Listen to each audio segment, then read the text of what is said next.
Appreciate all of you being here and then getting up bright and early this morning to start another great day of celebration. Again, I want to thank all of you for being here these couple of days. We will culminate the day with the Veterans Classic tonight. And it's a busy weekend for the Soup, as it always is. But I want to thank the yard leadership, the midshipmen, Soup, everybody here on your staff that helped make this work this week. I know you're multitasking as you always do with a lot of different things moving at the same time. This has been a great first start to a great campaign. I also want to thank the alumni chapter and class leadership here. It's great to see you here again today. And as I said to a few people earlier, we're about to hand the baton off to many of you around the country to spread the word about what we're up to here and try to make sure that this campaign is spread as far and wide as it can be. You know, one of the goals of this campaign is to expand our membership, expand our outreach to friends of the Naval Academy, and ultimately get a bigger community of voices around the country who understand what the Academy is about, frankly, what service is about. I think the Soup can speak to this. Less than 1% of the country serves our armed forces, and a much smaller percentage serves the Navy and Marine Corps. So, you know, as you get energized this week over these 2 days, please go back to your communities and spread the word about the value of the Academy and the value of service to country. I also want to thank the panelists today, our industry panelists who are here, and it's great to see you again, Joanna, for coming back. The last time I saw Joanna personally was when we beat Notre Dame in Jacksonville. So I've asked her to come back to every Notre Dame game to make sure we can reverse the trend there. But Scott and Mike, thank you for coming back and joining us. And then Cecil and ultimately Michelle Howard are here with Sam Locklear this morning on a flag panel. And I know David Robinson will be here soon because I heard he was in the air last night. So it's my privilege this morning to introduce the Soup. He and I've gotten to know each other quite well. Call sign Slapshot. Anybody see him on the NHL game? When we had the NHL game here, Toronto Maple Leafs. Google it. He is I gotta say this, in the history of the Naval Academy, he's the third most famous athlete ever in the history of the Naval Academy. It's Joe Bellino, Roger Staubach, he supplanted David Robinson, and then Ted Carter. So I don't know who edited that, but it all works. No, I know, but you don't mind it though, I know that. I enjoy introducing Admiral Carter, particularly to audiences that may not know of his background. He and Linda have served the country since 1981. He talked last night about meeting here in Dahlgren Hall. In fact, as I remember, Sue, when you were playing hockey back in those days, and those of us that had beer when we served beer around here, we took great pleasure in throwing beer on the ice when you played hockey. So those were the good old days. You can't do that anymore. You get fried and kicked out. But you would get fried and kicked out, wouldn't you? Yeah. But having said all that, what I enjoy about getting to know the Soup, because he and I didn't know each other personally, even though I was a first class when he was here as a plebe, is that he is truly a man's man and a warrior. And I don't say that to be sexist, but he's leading the brigade from the front by example. A lot of Soups, I've met a few, like to talk about athletics and being physically and morally and mentally tough. But it's easier to be morally and mentally tough when you get to be middle-aged and physically tough. You start to wane a little bit. And I've not seen a Soup since I've been here run in the front of PT, play hockey against the mids, and really just get involved as an example of why moral, mental, and physical is so important here. So Soup, Linda, I want to thank you for being just an example across the board about what it really takes over a lifetime to be disciplined in all of these aspects. I think Brian Kavanaugh said it best. You wake up every day to try to fulfill your moral, mental, and physical potential and try to improve upon yourself. And I think our Superintendent, Ted Carter, is a great example of that. He's been at sea for decades. I'm going to age him a bit, but I want to go through his aircraft platforms. The F-4 Phantom, some of us remember that. F-14 Tomcat, F-18 Hornet. Now on the Midway in San Diego for Notre Dame, which plane of yours is on the Midway? Is the F-14. Commanded the VF-14 Top Hatters, the USS Camden, the USS Carl Vinson, which by the way was highlighted on ESPN for Veterans Day today, the Enterprise Carrier Strike Group, and prior to Annapolis, he serves as the 54th president of the Naval War College. He's flown 125 combat missions in support of operations in Bosnia, Kosovo, Kuwait, Iraq, and Afghanistan. He's accumulated 6,150 flight hours and safely completed 2,000 plus carrier landings, the record among all active and retired naval aviators. He's also the only Sup in the history of the 170-year plus history of our academy to fly in the Blue Angels flight shuttle. Google that. So, Sup, I want to thank you for just being a great teammate, for being an all-in leader of our academy, and for your commitment along with Linda to being a public figure. Please welcome our 62nd Superintendent, Ted Carter.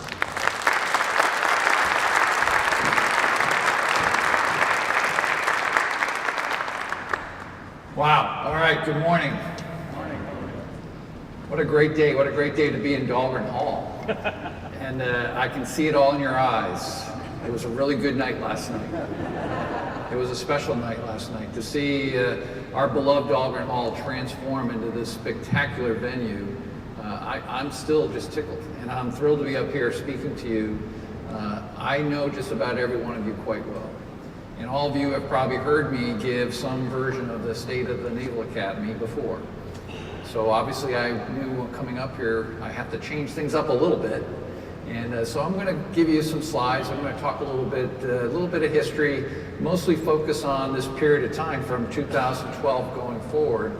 And my message to you, kind of the bottom line up front, is to say thank you and to show you what your contributions have done in making the Naval Academy go from very good to incredibly great. We would not be the institution we are today without all of the support that you bring to us. Now, as Byron went through painstakingly my detailed biography, I want to tell you up front, this is very personal for Lynn and I, as we are midway through our 5th and final year here as your superintendent team. In my 37 plus years of being in the Navy, this is a place I never thought I would be in this job, not one that I actually aspired to be quite frank, but without question, highest calling and highest privilege of my life to be here and to get to understand what this place is truly about. Now, you saw that last night. It's about the midshipmen. The Brigade of Midshipmen is the main battery, but there's so much more to our institution, and you represent that major circle of influence that keeps this place running the way we all want it to be. And we're going to talk about that here. And I'm going to try to make sure that I leave enough time for you to ask me some questions, and we can go anywhere you want. So here we are, a 173-year-old institution. You all know the history of how we started in 1845 on October 10th. 9 acres of land from Old Fort Severn, 50 midshipmen, 7 faculty members led by a young Navy commander who was from Maryland, named Franklin Buchanan. And really it was formed not as a Naval Academy, but a Navy school. It wasn't until 1850 that we became the U.S. Naval Academy by name.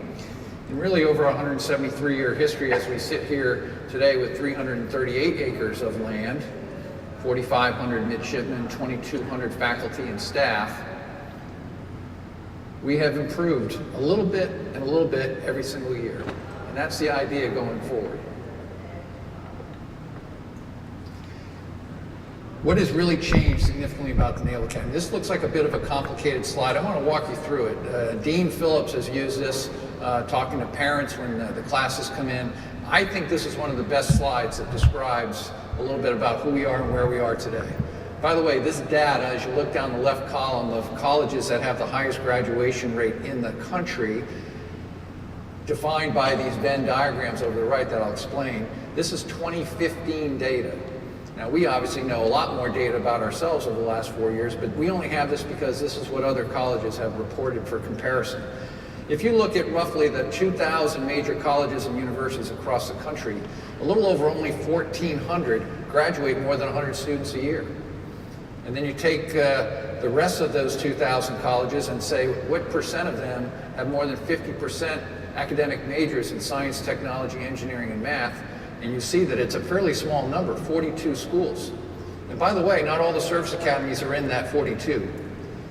Coast Guard Academy, Air Force just makes that cut at roughly 50% STEM academic majors. West Point is not in that group. So when that intersection comes, there's only 36 schools that graduate more than 100 students with 50% of their curriculum is STEM based. And if you look at that graduation rate, that's a pretty impressive lift of schools up there. We've been #1 going back from 2015 and have been continuing. In fact, our graduation rate today is between 88 and 89% average. The class of 2019 is flirting with a 90% graduation rate this year. They would be the highest in our history. So how is that? And does that matter? Do we care? Do we hang our hat on graduation rate? Why is that so important? Well, it is important because culturally, we have truly transformed this institution into a developmental program. We are so good on our mission cycle, we bring in the talent. There's no more look to your left, look to your right, one of you won't be here. The classes that graduated from 1964 to about 1975 had a nearly 40% attrition rate. I mean, it's pretty stark. They were bringing class sizes 1,400. We bring in class sizes between 1,150 and 1,200. And because of some of the things that we do, the class of 1963 started this Center for Academic Excellence.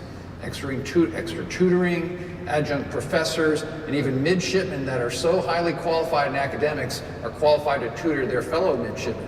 Nearly every member of the brigade uses the Center for Academic Excellence, even the 4.0 students.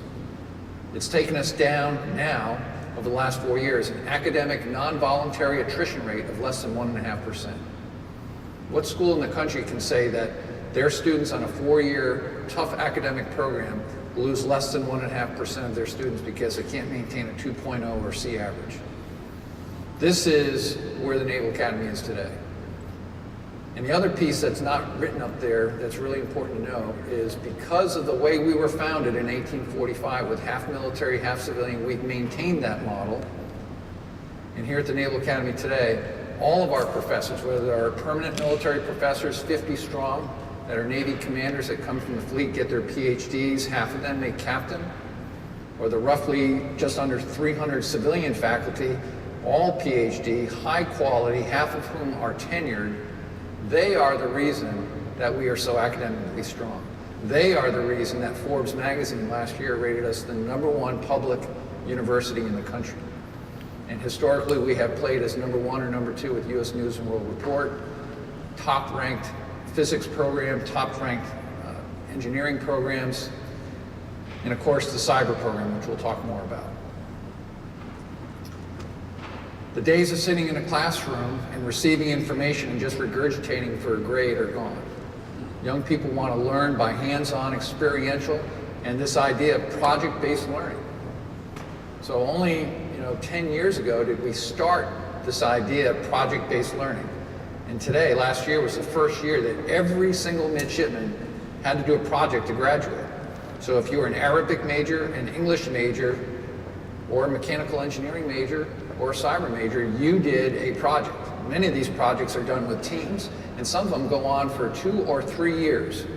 This is an example of one of the most popular projects. This is a group of midshipmen that actually build and race a Formula car, and they race them internationally, part of the mechanical engineering major.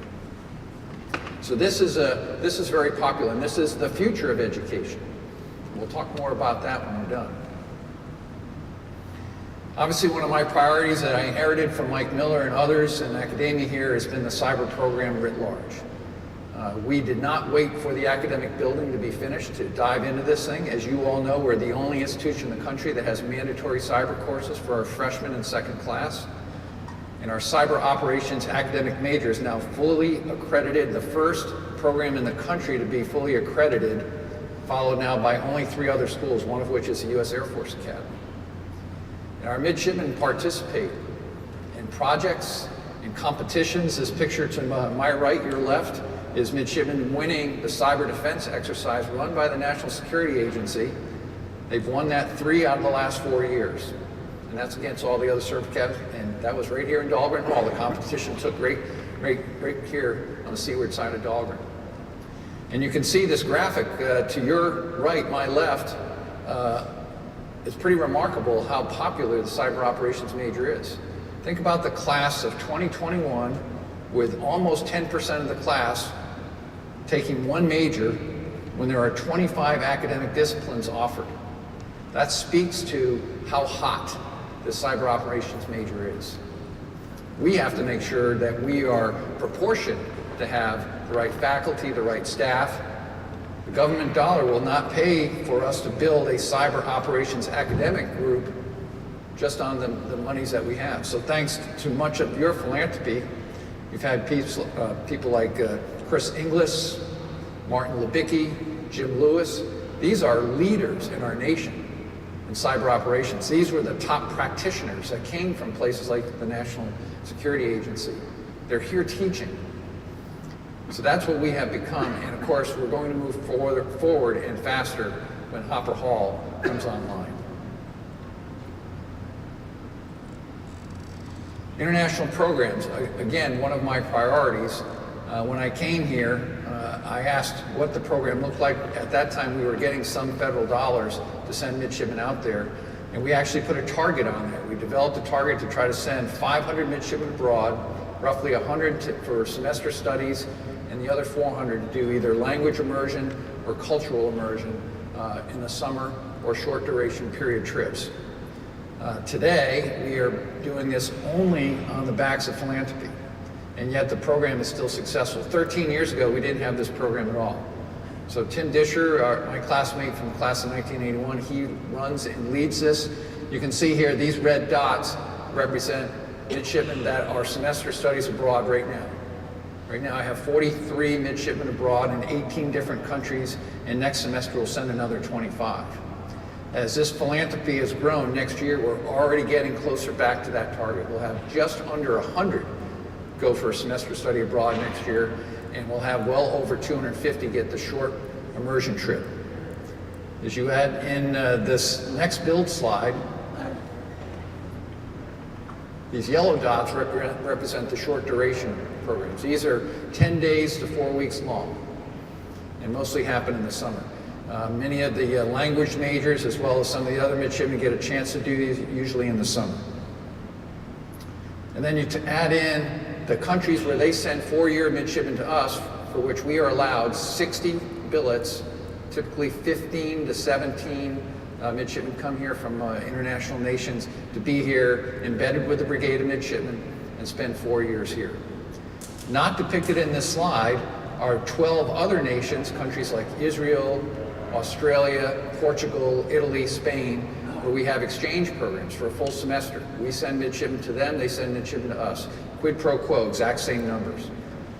This winter I'll be traveling to India to set up a program with them, and Brazil is right around the corner. So these programs are expanding and just getting better and better and better. And again, would not be doing it, would not have it hardly at all without your help.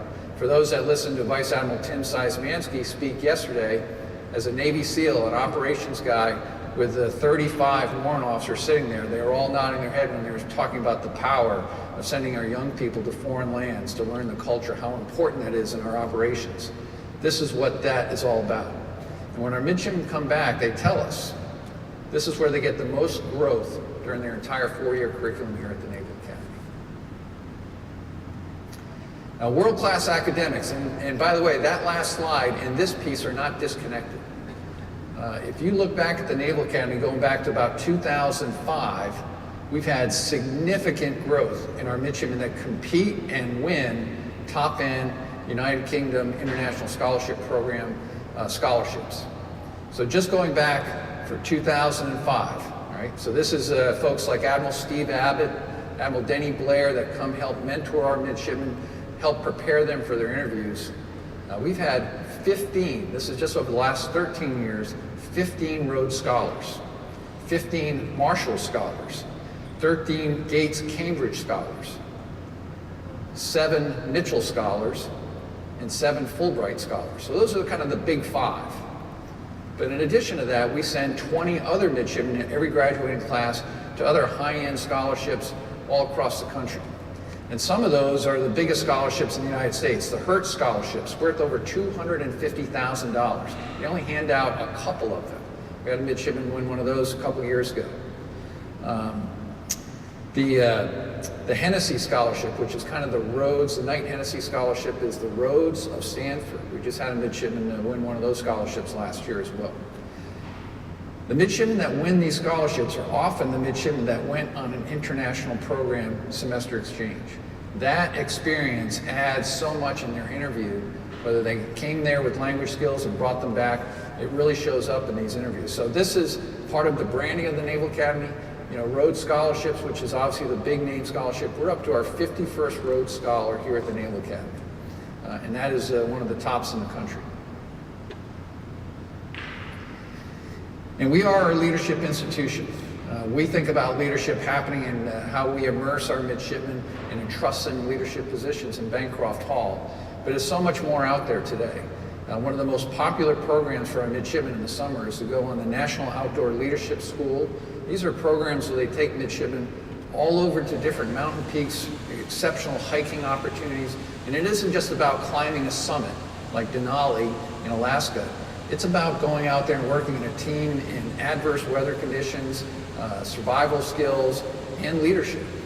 This picture right here is our Alaska group that went to the Chubak Mountains. This is the Baltic Peak. And if you're not familiar with that range, it's in the southern part of Alaska. It's 250 miles long, 60 miles wide, and they're hanging out at elevations at 13,000 feet. So no small thing. We send 200 midshipmen a year on this, and again, this is done thanks to you. This is not coming out of the federal budget, and this is not an inexpensive program. But again, when our midshipmen come back, and we have sent some faculty, our faculty have written a book on their experience of doing this NOLS. It was that dramatic for them. So this is a tremendous, tremendous program, and one that we want to continue to move forward on. There are other leadership opportunities that happen for us in the summer. A lot of you are familiar with our Gettysburg experience. This is an opportunity to take all the sports team captains, so 33 Division I sports team captains, and the brigade leadership, the stripers, from the 6th striper now today all the way down to the platoon commanders, the 2 stripers. They get to go to Gettysburg, learn about courage, small unit tactics, and leadership. Class of 77 has a big part of helping us with this, and this experience has gotten better and better every summer. And of course, sailing here at the Naval Academy, one of our signature programs, it isn't just about learning how to sail on the 26-foot knockabouts. It isn't just about the varsity offshore sailing team. We have a summer offshore sailing training opportunity where we'll send over 30 sorties, affects well over 200 midshipmen, and a chance to go out there, operate as a team in tough weather, and sail out there in those 44-foot boats. In Navy sports, still a very, very important part of our moral, mental, and physical pillars here at the Naval Academy. Again, 33 Division I sports programs. To give you context on that, we are still the number 3 Division I sports team, just by numbers of teams, participant in the country. Most big D1 schools, whether they're in the Big Ten, Pac-12, they have often about half as many sports programs as we have. Maryland, been in the news a fair bit lately, 19 Division I teams. Recently, they had cut 7 of their D1 programs just 5 years ago. The fact that we have these teams, the fact that our Naval Academy Athletic Association is able to manage them, hire exceptional coaches, and win is no small feat. Last year, as you heard me mention last night, 68% win percentage over all of our sports teams last year. We won 16 conference championships. That's pretty remarkable. 12 All-Americans were produced by Navy last year. 23 of our 33 sports compete in the Patriot League, just had their 25th anniversary as a conference. We are there with, with teams like Army and American and Boston University and Bucknell, Lafayette, Loyola. We have won that cup not only 5 years in a row, but 6 out of the last 7 years. It's a pretty remarkable string. And I just put up a couple of our teams that have beat Army this year: women's cross country, women's soccer, women's volleyball, and of course we have our swim meets coming up. I'm not sure how long Army's going to continue to swim, because we're approaching 30 straight wins in men's and women's swimming. So we can pretty much guarantee we'll take those end stars. Last year we started out against Army 0-5, 0 wins, 5 losses, and we ended up taking the overall competition 13 wins to 9 losses and a tie. So we'll continue to keep that competitive spirit going with them. But you know, beyond just Navy Division I athletics, we also have 16 high-end club sports. Now, of course, I have to reference my favorite team, the ice hockey team, which played here from 1975 to 2006. They moved over to McMullen Ice Arena across the river. A lot of people asked me that last night. Well, if it's not here, where is it? It's across the river. So Navy hockey's been around a long time, but a lot of other club sports. We have a club lacrosse team. They've won 4 national championships. Sports that had been D1 long ago, like fencing, are now a club sport. Pistol shooting is a club sport.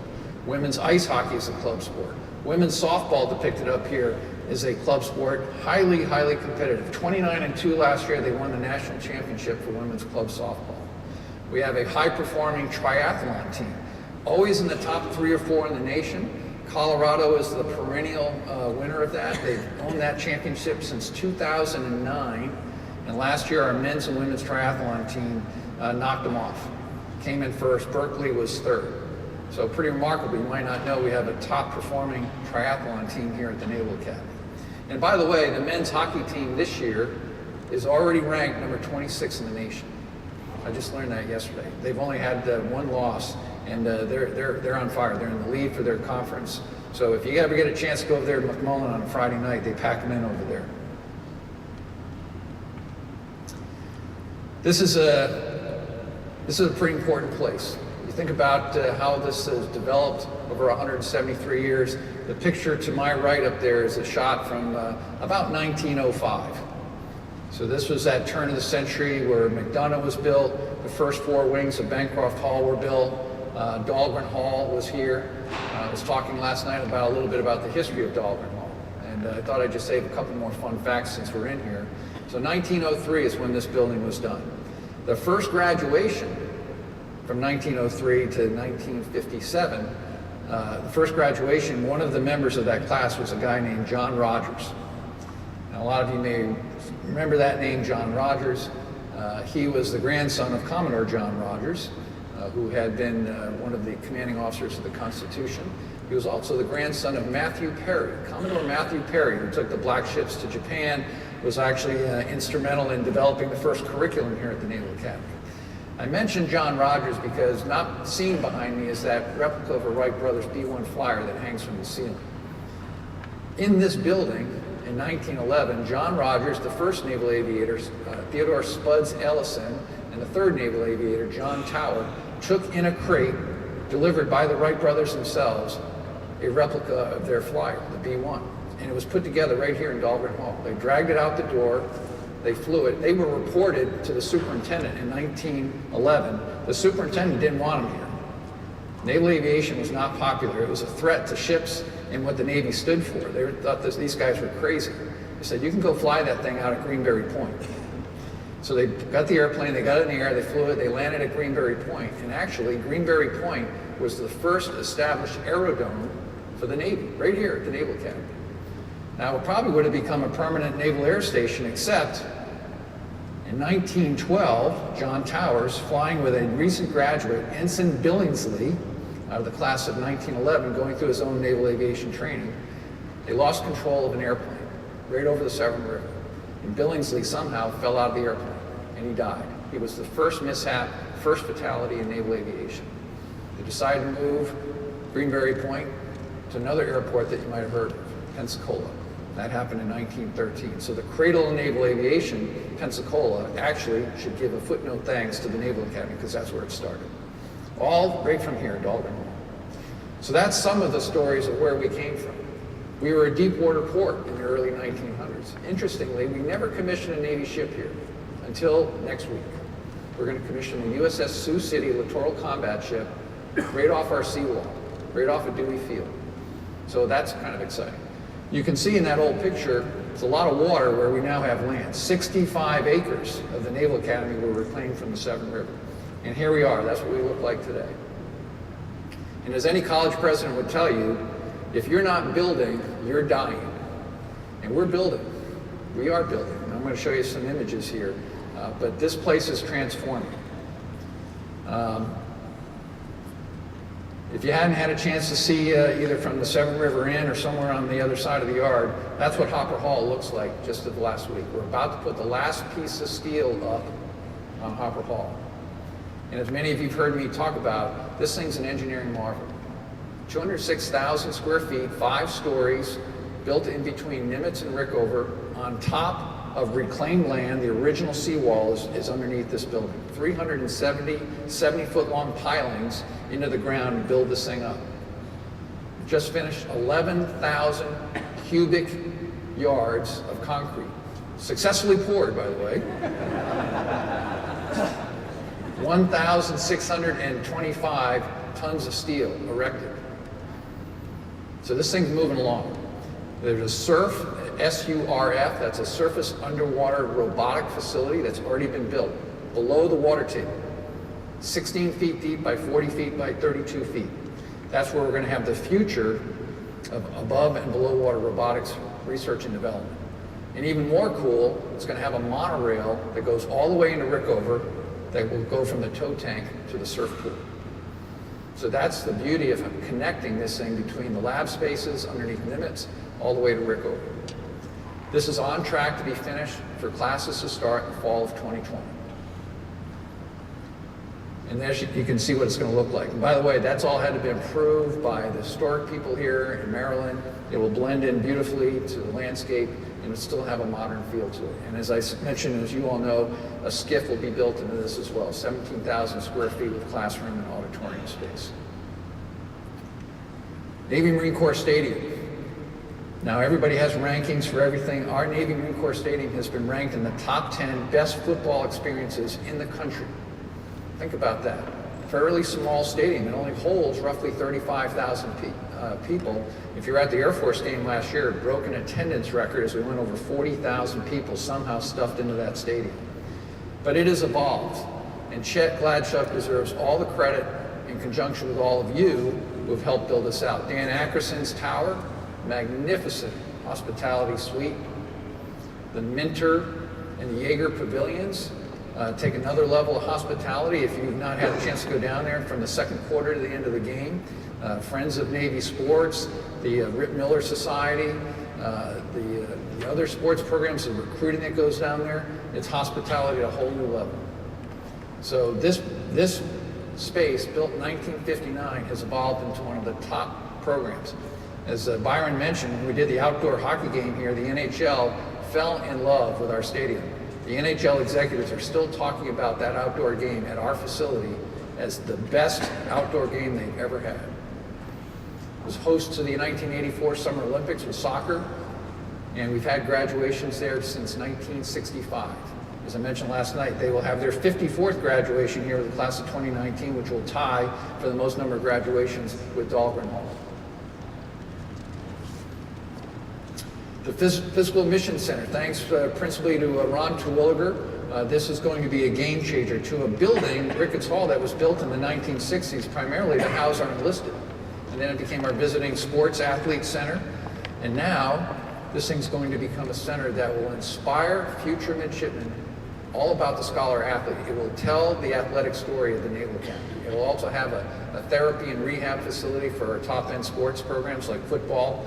And it's, as you can see, it's a major change for what Ricketts was. And this will be finished by the end of next year. I mentioned how important it is in admissions. What's different about the Naval Academy than any other ROTC program or any other college, with the exception of West Point and Air Force, is you only get one chance to get it right. You've got to get the right size, the right people coming into the class, because you can't bring them in from the side. If you lose a couple hundred of them during plebe summer, that's it, you've lost them. So getting this right matters. So this is just some of the data of the class of 2022. As we have gotten a little bit better every year as an institution, so have the incoming classes. And I remind people all the time, we have no set quotas for any type of demographic coming in here. In other words, no quota for women or ethnic minorities or underprivileged areas in the country. But what we do see is we see nominations from all 435 voting districts in the country.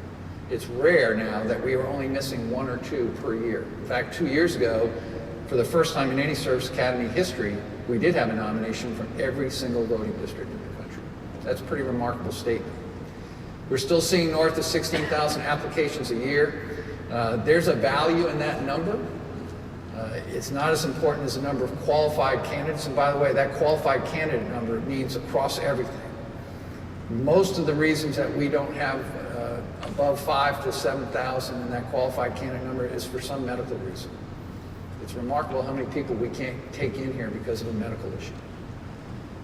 Again, I'll just give you some comparative data, and I hate to keep going back to West Point Air Force, but to be very frank, we're crushing them in just pure applications. When I have senators from Oklahoma say, how come you have so many more applications to the Naval Academy from Oklahoma than West Point Air Force? I would tell you it's all the other things that you're seeing up here, and it's the diversity of what we offer at graduation between the Navy and the Marine Corps. But again, for some comparative data, we'll have about the same number of applications this year. My Dean of Admissions just went to a conference. West Point has just got a little over 10,000 applications for the class of 2023, and the Air Force Academy is about the same. And they're not going to change much. So we are extensively higher, just pure number of interest and applications coming. And you can see the rest of the data up there. SATs, you know, we've been measuring people coming into the Naval Academy for SATs since 1954. We don't put as much stock or weight in it, but we do take a look at it. And this was the highest SAT score over the average of anybody that we'd ever seen in our history. That yield rate, that's the percent of prospective freshmen that say yes to your offer. We're pretty proud of this. This is something that's kind of new in higher education. If you were to talk to the president of Harvard or Stanford or MIT, they won't talk about how many applications they got. They'll talk about their yield. What percent say yes to an offer? And when you compare us to a Stanford or Harvard, we're still 5 to 7 percentage points higher than they are, and much higher than our other sister service academies. So we're number 1 in the nation for acceptance rate. In other words, when we give somebody an offer, 9 in 10 say yes. That matters because we have to calculate how many offers we make so we don't oversize a class. It's also one of the reasons that we make most of our offers later in the year than a lot of other academic institutions. So when your friends say, hey, I'm waiting for the Naval Academy to send my son or daughter an offer and it hasn't happened in February, that's because we are measuring this calculus very carefully. All right, I spent a little bit of time talking about what's been happening and even some look backwards. But I want to take a few minutes and just talk a little bit about, as I have been here coming up on 5 years, where I see us going. The first thing is this thing that the Undersecretary of the Navy, a 1983 graduate, Tom Modley, has started called the Education for Sea Power Study. It was birthed on this idea that maybe we're not paying enough attention to our flagship institutions and how we value education in the Navy. I couldn't have been happier that they started this review. So this is a look at the Naval War College, Naval Postgraduate School, and the Naval Academy, and all the education institutions that support ROTC and the Officer Candidate School. We participated heavily in it. The report is not out. But what comes out of that will certainly have impact on our Naval Academy. Everything from maybe where our budgeting line comes from, how budgets are formed. As you've heard me talk about before, we've been a relatively flat operations budget going back to sequestration in 2013. It has not changed much. What has changed is the percentage of our operations budget that supports our payment to our civilian faculty and staff here. When I came here, we were about 65% of that operations budget would pay for our civilian staff. Today, we're almost 75% of that budget. That means less money for periodicals in the library, less money for repairs on YPs and sailing craft, midshipman travel, midshipman summer training. All that comes out of that budget. So getting that right has been our priority number 1. And we've been trying to change the path by which we get funded, which right now is through the Chief of Naval Personnel. We'd like to have it separate through all the 3 flagship institutions. That may be one of the results that comes out of that. To give you an idea how important this is, for the first time, our Navy has just now dictated by instruction from the CNO that to get to major command as a captain, you have to have had an in-residence graduate degree. We've never stated that before. So for the class of 2015 and on, they will have to live with that rule. So that's pretty significant. There's more coming from that. The second bullet up there, maintaining what we have. I showed you that picture of the evolution of the Naval Academy from 1905 to present. Not only do we have to think forward about what we're building here, but we have to maintain what we have. So not shown in those new construction models is also some heavy work that's going on in Rickover Hall. So Rickover Hall finished in about 1973, 74. It hasn't had a major upgrade in it since it was built, other than the windows. So for a little over $40 million, we're doing a complete restoration of that building. We're all but moved out of it for this academic year, which poses a whole nother set of challenges. We have to do that. We also have to put some money into McDonough Hall. It's in dire need of some love. So about a $30 million project that we have put as a top priority to get that replaced. Bancroft Hall, finished in 1961 with 8 wings, still the largest dormitory in the world. There's no backup to Dahlgren Hall. If something bad happens to Dahlgren, I have no place else to put the midshipmen. So we have to continuously get that right. We used to invest a lot of money in upgrading a wing per year. We had kind of stopped doing that, and now we're feeling the impact of that. So roof leaks, humidity, all those issues are having an impact on that very, very old building. We're having to spend a lot of attention trying to get that right. You'll see the chapel will go under some scaffolding here in the next couple weeks. We did get some cleanup money, about $9 million to work on the roof. Not so much the dome, but where the dome meets the roof to repair some leaks there. So that'll be a bit of an eyesore for the tail end of the year. We're hoping to get the scaffolding away towards graduation. But again, we're thankful for the money and we're thankful to be able to get to that repair. So making sure that we get that right is important. And then going forward even more strategically, we have been studying and we now feel very, very confident, even in the most conservative estimates, that the sea level will rise here 4.3 feet by 2100.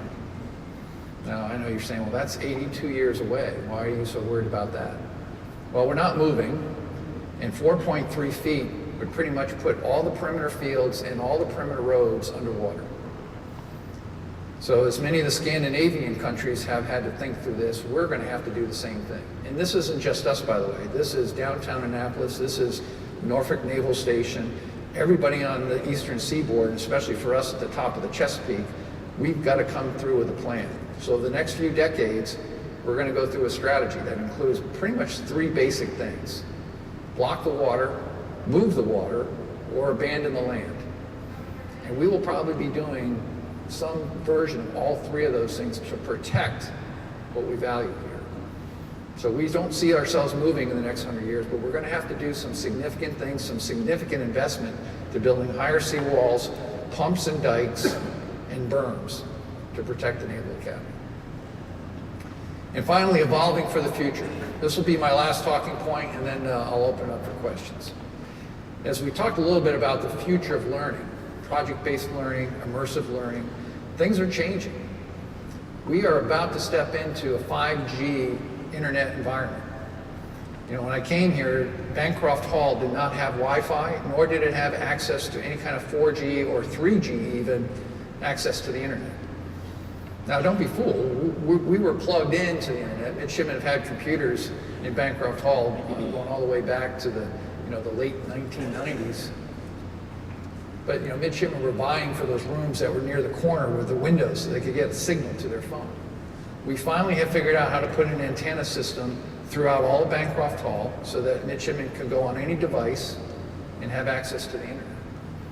But that's at the 4G level, and of course Wi-Fi is a different level of fidelity. But when 5G comes online, Wi-Fi will be obsolete. 5G is such a game changer, we won't talk about Wi-Fi at all.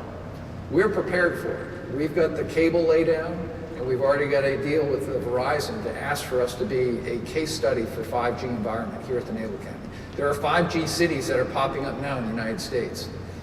Now, I'm not trying to hang my hat on just this 5G technology, but because of what will move so quickly with information and video, there'll be a new move to a new science study, and that's now coming on. This idea of data management, data engineers, data science. This is how to manage big volumes of data. We already have some electives built into our cyber curriculum, but this is the evolution of going from computer science to computer engineering to multidisciplinary cyber operations to now data scientists. And the next generation of young people coming here are going to want to become experts in moving and understanding how to consume huge volumes of data. So that will be an important part of the evolutionary process for where we go academically here. And of course, how you learn. So this goes beyond machine learning, artificial intelligence. This goes into, enhanced learning, virtual reality. If you don't know this, naval flight training right now is changing. A lot of our young aviators are learning to fly with a virtual reality goggle set and puts them in the environment. Doctors are learning to not only operate on cadavers anymore, they're doing it through virtual and enhanced reality. That's going to come here to the Naval Academy. It'll probably cost us more initially before we find cost savings. There could be a point where we have fewer faculty because we have this new type of enhanced type of learning environment. We have to be prepared to go into that world because if we don't, we'll be left behind. So we have the people here that are thinking strategically how to get into that. And if we don't have the government funding to push us through to that, we're going to continue to look to you to help us to lean forward where we can. So that's just a little bit about where we are, some where we've been, and a little bit of an idea of where we're going. With that, I want to say thank you for your support, your continued support, your love and trust of our institution. We would not be anywhere near where we are today without you. So thank you for your attention, and I stand ready for your questions.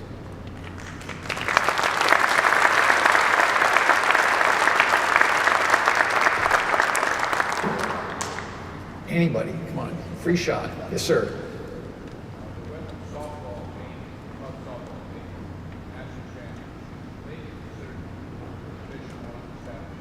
So the question was, with our women's softball team winning the national championship, would we consider them for Division I status?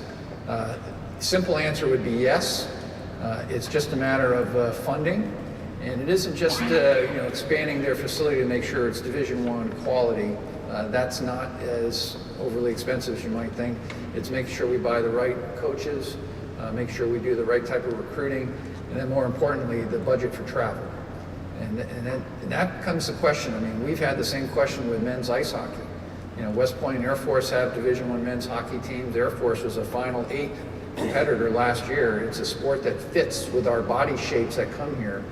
It's the cost of travel that often is very expensive. If ice hockey were to go to Division I, it'd be the second most expensive sport on the campus, only to football. Women's softball, not nearly as much equipment and field maintenance.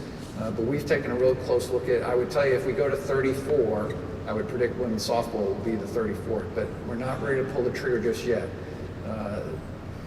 Chet would tell you that financially the NAAA has had to reevaluate themselves, and they're doing okay, but they're not ready to start adding more things. It's pretty hard to maintain the number of sports teams that we have. We don't want to lose any of them like Maryland did. So I'm happy with where we are. In women's softball, just like ice hockey, when they can be that competitive in sport like that, I mean, it's just glorious. It's really great. Yes, sir. Just to follow up on that, what's the difference in a club sport relative to the travel budget? Does the club sport just play closer to home? I Yes. just don't understand the difference. Yeah, just like as I mentioned, hockey, there are a lot of club sports. I mean, you look at women's softball, there are over 350 women's club sports. But then you go to D1, you're traveling usually hundreds of miles. Now, there's some teams that are around here, but you're going to be traveling a lot more. So that's really the biggest difference. And then, of course, the cost of the coach and all the facilities that go with it. Thank you. Sure. Well, I got the mic, sir. Oh, I did another have one. another question. I want to follow up with another question. When you were giving statistics about the class of 22, you talked about 28% women, but then 37% diversity. Could you kind of define what's included in diversity? Sure, that's ethnic diversity. We here at the Naval Academy do not put an ethnic label on anybody. They tell us what they are. And of course, we validate that. So a little bit different than some other colleges define their ethnic diversity. There is a certain percent that tell us that they don't want to answer that question. So there's probably a 3 to 5% factor in there that are also ethnically diverse. They just choose not to say. And I would tell you that it's getting harder and harder to measure that as our nation has become more blended across all different nationalities and ethnic backgrounds. I'm not even sure how easy it is to accurately measure that anymore, but we are tracking that. And we're seeing that on the rise. The Hispanic population in our country is rapidly growing, and we're seeing that in the application rate. Asian American population is also growing. We're seeing that in our application rate as well. So we track that. This was the second most ethnically diverse class we'd ever have in our history. So we're approaching that 40% mark. How about somebody right here? Yes, ma'am. Could you speak to us for a few moments about the impact of women in the class, and particularly how it's different now from when they first came? Sure. And how things are changing? Yeah, as a lot of you know, I'm the first superintendent to be here when women were here. So I was in the second class of women. They came here in 1976, only 81 of them in that first class, 50 of them graduated. And we went from many years where only about 5% of the brigade were women. We recently celebrated 40 years of women here at the Naval Academy in 2016, and over 5,250 women have graduated over that time. Today, we're very different. And my theory on this, and I said this when I got here, and I believe it now more than ever, and my theory, I think, is fairly accurate, but I'll tell you why it's changing. The Naval Academy, in terms of gender integration, moves in series of 6 to 7 years. And the reason for that is seniors have such an impact on the plebes that the plebes become some part of that senior class. So for the class of 78, they had great impact on us when I was a plebe. And as we grow up, we carry that influence all the way to our senior year, reflecting that same influence on our plebe class. So that cycle is 7 years. And then that influence starts to wear off, you go into another cycle. I believe that's accurate. But what I see has changed is that transformative time is shortened. And we have evolved in terms of gender relation and gender integration in the Naval Academy here significantly. We've always wondered where women would no longer feel like a minority here at the Naval Academy. Social scientists will tell you it's around 30 to 35%. I was here when we went over the 25% line. And by the way, we were at 20% women here when Rod Rempt was the superintendent going back to 2003, 2004. So we've been right around that range, but we jumped over 25% women in the brigade in around 2015. And to me, watching the personality and how the brigade acts and behaves, that was where the bend in the knee is. So if you were to ask women up here, you know, do you feel like you're like just part of the brigade? They don't know any different, because they're not in a classroom where they're by themselves. There are many other women around them all the time. And men and women interact here as they do anywhere else in society. They date each other. There's no stigma to that. So, you know, that may set some people back. Well, wow, midshipmen actually date each other? Yes, they do. But it's more than that. The fact that we were born and built on a meritocracy, and the years when I was first here, where if a woman was put in as a striper, everybody said, well, she got that because she was a woman. That's no longer the case. There is no second thinking about what positions, what happens in terms of performance here with women, because they're performing at the same level or better than the men in almost every category. So if you look around across the brigade at a parade, or see who's in the striper positions in Bancroft Hall, women, for their 28%, have more positions relative to the men. They have higher academic scores than the men. And as you notice my talk about who's beating Army this year, all three were women's teams. So women are doing exceptionally well here, and I would tell you that we'll continue to evolve and make this better. The social challenges of men and women being together in a closed community are still here. So I will probably testify before Congress on issues of sexual assault and sexual harassment, even though our problems here are much, much smaller than any other college campus. but because we are so transparent in how we talk about it and how we survey our midshipmen, that every single issue that is there, we spend an awful lot of time on. You probably don't know this. I take a briefing on every case every month in detail. I know them by name. I know every detail of every case.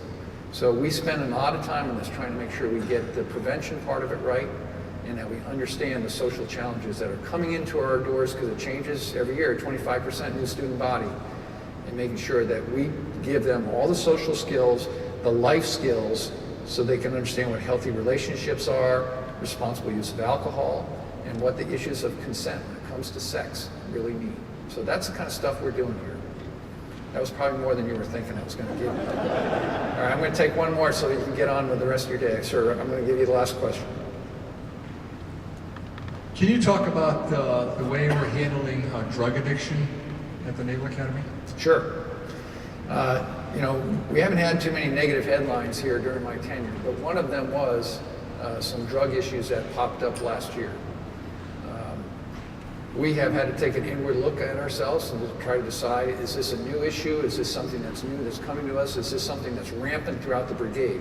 Those of us that were here in this institution in the 70s and early 80s can remember marijuana use here was actually quite rampant. There were some serious dismissals, even out of the class of 1980, for marijuana use. We have a very extensive drug testing program here. We always have to make some tweaks to it. The drug testing that goes throughout the Navy, the Marine Corps, and here at the Naval Academy is the principal deterrent to make sure that midshipmen don't either think to experiment or really get involved in drugs. Now, we're not naive. We are aware that there are certain drugs out there that you could get into your system on a Friday night, and for these young people, many of those will be clear of those effects by a Monday. We've tried to pay attention to how we keep that deterrent in there. In terms of the drug case last year, and I can't go into too much detail because we're still finalizing a UCMJ case against a principal midshipman that was involved in that. I would just tell you that it was one really bad actor that had come from the fleet, who had probably been involved in selling drugs for mostly his own personal gain, not a lot of money. He went to NAPS. We don't think he was doing it there. He came here. He certainly wasn't doing his plebe here, but he figured out how to use the web, some of the dark web, to get the drugs delivered here to the Naval Academy. And the good news story in all this is he was found out and revealed to us by the Brigade of Midshipmen. They were the ones that said, hey, we think something's happening here. We'd ask you to investigate. And we did. And the NCIS got into it very quickly. We got the details very, very quickly. And thankfully, I think we got after it quick enough. It wasn't a brigade-wide issue. We're talking about a population of about 10 midshipmen. Now, I'm answering all this, and I'm not going to tell you that there aren't cases out there in the fleet. I just read a case where there's some LSD use in some pocket of the Navy. Drugs will continue to come and go, and we just have to be prepared to stay out in front of the new uses, the new synthetics that come out there, and make sure that our midshipmen understand that the deleterious effects that come from any type of drug use is not worth the effort. And we do talk to them about that. I'm very confident standing up here before you today to say that there's not a drug problem in the Brigade of Midshipmen, and I don't see one going forward. But that doesn't mean that we're going to be naive to it. To give you an example, one of the changes that we made, and this is the reality of what's out there today, we made sure that midshipmen, when they take a urinalysis test, do it in a way that they can't trade false urine for their own. And I won't go into the details of that, but that's no longer possible. And I'm not saying that had been happening, but we're making sure that it can't happen. So we've made that program as robust and as strong a deterrent as we possibly can. Okay, I think I'm out of clock, and I want to say again, thank you for being here on a Friday morning to listen to the state of your Naval Academy. And again, with your help and your continued support, we'll continue on that upward trajectory. Thank you all very much.